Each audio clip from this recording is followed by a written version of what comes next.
El despertamiento en un cementerio, de Leonard Ravenhill. La mano del Señor vino sobre mí, y me llevó en el espíritu del Señor, y me puso en medio de un valle que estaba lleno de huesos. He aquí que eran muchísimos, y estaban secos. Y me dijo: profetiza sobre estos huesos, y diles: huesos, oíd la palabra del Señor. Profeticé, pues, como me fue mandado. Y entró espíritu en ellos, y vivieron, y estuvieron sobre sus pies, un ejército grande en extremo. Ezequiel 37. ¿Ofrece la historia antigua o moderna una descripción más ridícula que esta? Aquí hay huesos descarnados. ¿Quién ha tenido jamás semejante auditorio? Los predicadores tratan con posibilidades, los profetas con imposibilidades. Isaías había visto a su nación llena de llagas putrefactas, de maldad, pero, según el cuadro, a la enfermedad había seguido la muerte, a la muerte la desintegración de la carne. Y ahora estos huesos esparcidos no ofrecen sino desconsuelo. La situación podría describirse en letras mayúsculas como de absoluta imposibilidad. No se necesita mucha fe para creer lo imposible, pero ahora se necesitaba aquel grano de mostaza, capaz de realizar lo imposible. Ciertamente, ¿puede alguien describir las posibilidades de una semilla viva? Una y otra vez, en el curso de los siglos, Dios ha estado llamando hombres y mujeres a realizar no lo posible, sino lo imposible, para probar que apoyarse la impotencia en la omnipotencia de Dios no es en vano. Ha borrado la palabra imposible de su vocabulario. Los profetas son hombres solitarios, andan solos, oran solos, y Dios les hace ser solitarios. No hay molde para ellos. Su patente de derecho radica en Dios, por el principio de la elección divina. Por ello, a ninguno le es permitido el desaliento. Que nadie diga que es demasiado anciano, pues Moisés contaba con 80 años cuando le fue ordenado libertar a todo un pueblo esclavizado. Después que George Mueller hubo cumplido los 70, efectuó varios viajes de testimonios alrededor del mundo, con los difíciles medios de viajar en su tiempo, y sin la ayuda de la radio predicó a millones de personas. Ezequiel no nombró un comité influyente ni empleó la publicidad. Era caso de vida o muerte. Así lo es el evangelismo hoy día. Pero que tengan cuidado los predicadores en usar esta expresión ya demasiado vieja y gastada de la jerga teológico-misionera. No sea que sus oyentes se limiten a decir: es un tío listo, sabe hacer propaganda, y le dejen sin ayuda material ni espiritual. Aquel montón de huesos secos se pidió a Ezequiel que predicara un mensaje de vida. Y así ocurrió. ¿Había allí maldición? ¿Había muerte? ¿Quién podría traer vida? No hubo allí una magnífica declaración de doctrina. Amados lectores, el mundo no espera una nueva definición del Evangelio, sino una nueva demostración del poder del Evangelio. En estos días de aguda crisis política, de desorden moral y de desaliento espiritual, ¿dónde están los hombres hábiles, no en doctrina, sino en fe? No se necesita fe para condenar el error o dar concluyentes pruebas estadísticas de que los disques morales están hundidos. Y una ola de impureza infernal ha invadido esta generación. Doctrina tenemos de sobra. Mientras un mundo enfermo, angustioso, hundido en el pecado y el sexualismo perece de hambre espiritual. En esta hora trágica, el mundo yace en tinieblas y la iglesia yace en la luz, pero ambas duermen. Así Cristo es herido en casa de sus amigos.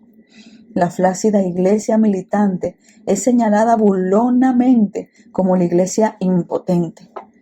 Gastamos cada año montañas de papel y ríos de tinta reimprimiendo los muertos productos de cerebros humanos, mientras el Espíritu Santo viviente está buscando hombres dispuestos a pisotear su vano orgullo cultural, deshinchar su propio yo y confesar que, teniendo vista, están ciegos. Hombres dispuestos a comprar por el precio de quebrantamiento de corazón y sinceras lágrimas, el ser ungidos con colirio divino para ver las cosas como son. Hace años, un pastor puso a la puerta de su iglesia el siguiente rótulo: esta iglesia tendrá un despertamiento o un funeral. Esta clase de pesimismo complace al cielo y desespera al infierno. Lo llamaréis locura, exactamente. Una iglesia sensata, según el mundo, nunca hace nada bueno. En esta hora crucial necesitamos hombres embriagados del Espíritu Santo. ¿Dónde están hoy día los Wesley, los Whitfields, los Finney y los Hudson Taylors? Sin embargo, en los días de los Hechos de los Apóstoles, tal tipo de cristianos no era una excepción, sino la regla normal. La bomba atómica parece haber inquietado a todo el mundo excepto a la iglesia. Con defender la soberanía de Dios y ocultarnos tras la cortina de un fanático dispensacionalismo, creemos estar a salvo de nuestra bancarrota espiritual. Entre tanto, el infierno se va llenando. Con el ateísmo en el mundo, el modernismo en la iglesia y la moderación en los grupos fundamentalistas, ¿estará el Señor buscando en vano, como en los días de Ezequiel, el hombre que se ponga firme en el portillo?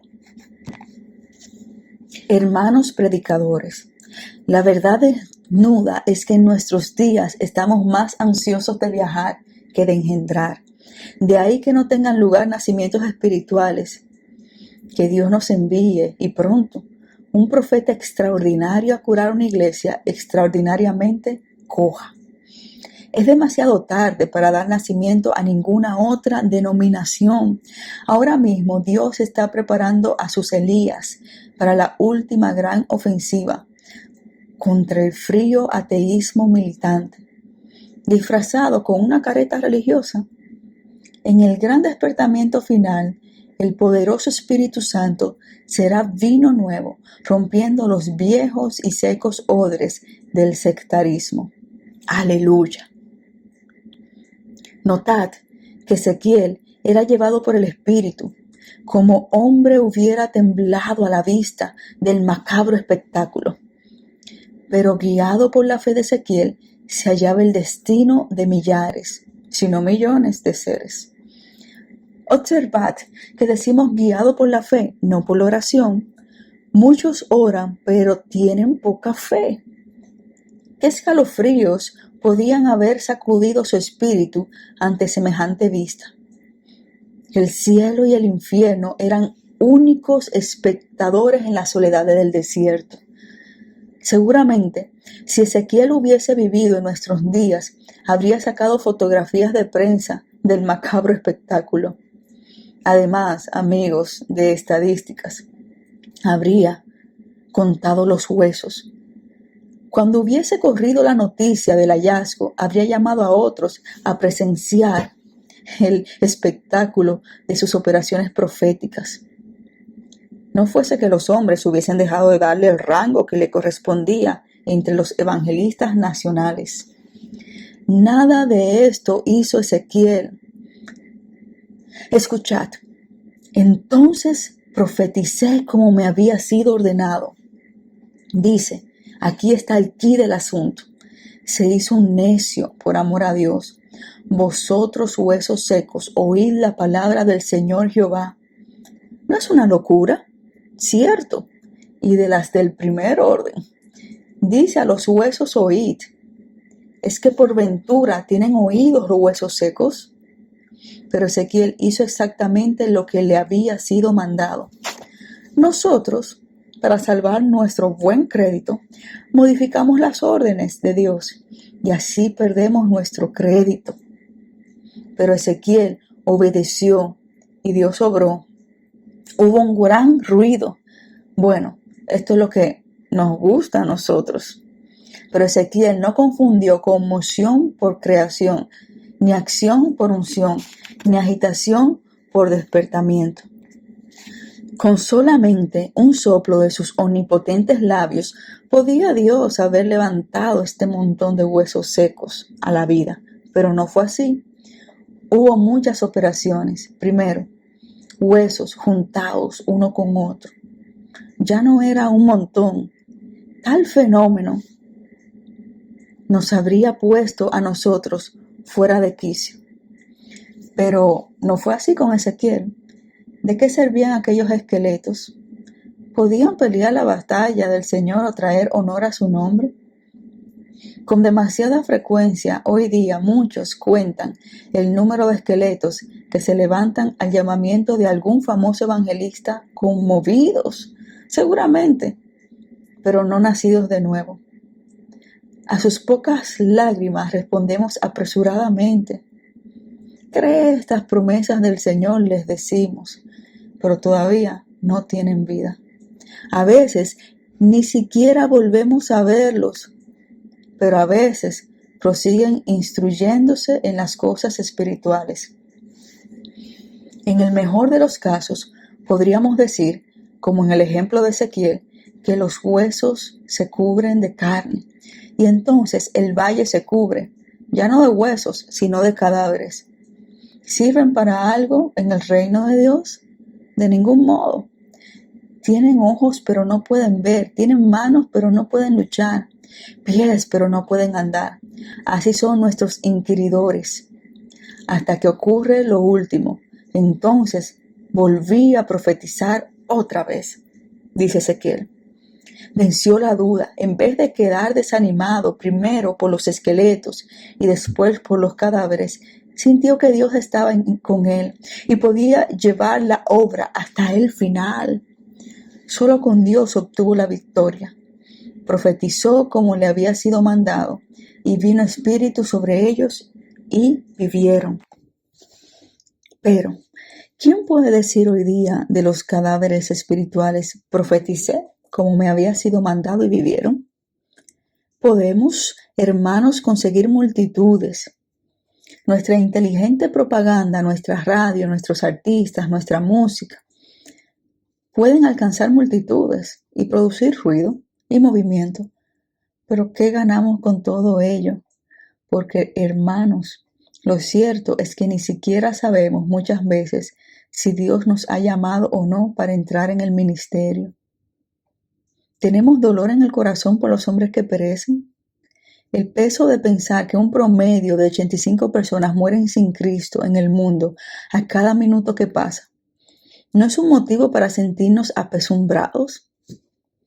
No debemos en este mismo momento levantar los ojos a Dios, pues Él está mirándonos a ver si lo hacemos, y decirle, ay de mí, si no anunciar el Evangelio. Podemos ahora mismo decir, el Espíritu del Señor está sobre mí, ungiéndome para predicar. ¿Contamos con el infierno? ¿Podrían decir los demonios de nosotros lo que dijeron de ciertas personas que pretendían actuar en nombre de Cristo? A Jesús conozco y a los pastores que tú citas también, pero tú mismo, ¿quién eres? Las más probables predicciones políticas del porvenir del mundo no son para alentar a nadie. ¿Y qué diremos de las religiosas? El ciudadano espectador está confuso viendo a los testigos de Jehová repartiendo su veneno de puerta en puerta, a los cientistas cristianos, que no son ni cientistas ni cristianos, proclamando sus errores, a los sectarios adventistas no dejando piedra por remover, y a la fracasada iglesia nominal manteniendo aún que ella tiene derecho a juntar bajo su regla a todos los que conocen a Cristo. pues ella sola tiene la promesa de las llaves del reino de los cielos. Por eso el ciudadano del mundo que conoce el Evangelio de oídas, pero no ha visto ni sentido el poder del Evangelio como una visita divina al alma humana, tiene todo derecho a preguntar, ¿dónde está nuestro Dios? ¿Qué le contestaremos? Una de las cosas más penosas es constatar la ineficacia de la verdad más pura y ortodoxa. Casi todos sabemos de memoria qué dirá cada predicador fundamentalista, pero no vemos que su mensaje de la palabra de Dios sea vivo y eficaz y más penetrante que una espada de doble filo. Todos los ministros de las mejores iglesias se lamentan de la poca efectividad del evangelismo en el mundo moderno. Evangelismo de pompas, de jabón, parecen ser las más brillantes campañas, relucen por una temporada, pero ¿después qué? Tenemos quizás un atisbo de despertamiento acá, allá, en alguna iglesia, pero no logramos interesar ni despertar a los millones sin Dios. Conseguimos llenar algún estadio juntando autobuses repletos, por lo general de miembros o asistentes ya a iglesias, pero necesitamos un general Booth para atraer a los lejanos, a los que están sin Dios y sin esperanza en el mundo. Los antiguos santos solían cantar, ven alma que lloras, ven al Salvador. Dile, sí, tu duelo, ven tal como estás, que en él hay consuelo y no llores más. Pero ¿quién llora hoy día sus pecados? ¿Quién va a Dios quebrantado de corazón? Sin embargo, la verdad es que Dios solo puede usar cosas quebrantadas. Por ejemplo, Jesús tomó el pan y lo rompió. Solo entonces pudo alimentar a la multitud. El vaso de alabastro fue roto y entonces es cuando la casa se llenó del olor del perfume. Jesús dijo, esto es mi cuerpo roto por vosotros. Si esto hizo el Maestro, ¿qué haremos nosotros? Pues guardando nuestras vidas es como las perdemos y perdemos a otros también. Llorar por el pecado, Jeremías exclamó. Mi cabeza fue como agua y David dijo, ríos de agua descendieron de mis ojos continuamente. Queridos hermanos, nuestros ojos están secos porque son secos nuestros corazones. Vivimos, hermanos, en unos tiempos cuando tenemos compasión sin compadecer. Cuando una pareja de salvacionistas escribieron al general Booth que habrían fracasado en uno de sus intentos de redimir a los perdidos, les envió esta breve respuesta: probadlo con lágrimas. Así lo hicieron y tuvo lugar un despertamiento. Los maestros bíblicos no enseñan a llorar. Por supuesto, no pueden hacerlo. Es una enseñanza que solo puede impartirla el mismo Espíritu Santo. Un predicador repleto de doctorados no irá lejos, a menos que experimente amargura por los pecados de nuestro siglo. Un clamor repetido de Livingstone era, Señor, ¿cuándo serán curadas las llagas de este mundo? Pero nosotros nos sentimos apesumbrados al orar. Empapamos nuestros almohadones de lágrimas como lo hacía Juan Welsh. El erudito Andrew Bonar estaba en su cama un sábado por la noche, cuando oyó a altas horas de las madrugadas el ruido de la gente que venía de una taberna cercana. Movido por un sentimiento irresistible de compasión, empezó a gritar con toda la fuerza de sus pulmones. ¡Oh, esta gente se pierde, se pierde! Ay, hermanos, nosotros no hemos aprendido así de Cristo. Muchos de nosotros no tenemos sino un ligerísimo sentimiento de simpatía, sin lágrimas, sin pasión alguna, por las almas que nos rodean. En tercer lugar, no sentimos el pecado como pecado. Los necios se burlan del pecado, dice el libro de Dios. Fijaos que llama necios o locos a los que menosprecian esta gran realidad. Los grandes pensadores de la Iglesia cristiana han designado 7 formas de pecar, a las que llaman pecados mortales, dejando a otros como pecados veniales. Pero es un gran error, pues todo pecado es mortal. Pero estos 7 pecados son las raíces de millares de pecados. las 7 cabezas del monstruo que está devorando nuestra generación a toda prisa.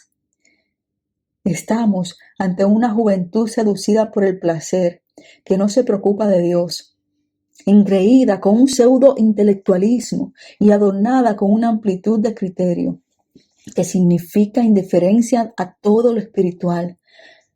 Acepta fácilmente las normas degradadas de una nueva moral. Sería divertido, si no fuera trágico, que una cierta estrella de cine, conocida por la poca ropa que viste, rehusó ver la primera de sus propias fotografías de striptease. Esta es la clase de artistas que nuestra juventud aplaude. De ahí que se produzcan en abundancia.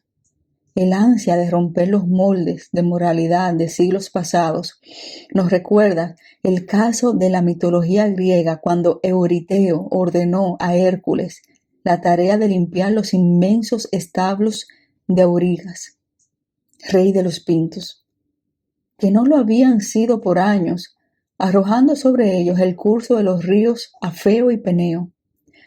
Así que, cristianos de rodillas, desistid del loco intento de mejorar la sociedad rociando la iniquidad individual e internacional con aguas de rosas. Arrojad sobre su podredumbre los poderosos ríos de lágrimas y oración y de predicación ungida con el poder del Espíritu Santo, hasta que todo sea limpio.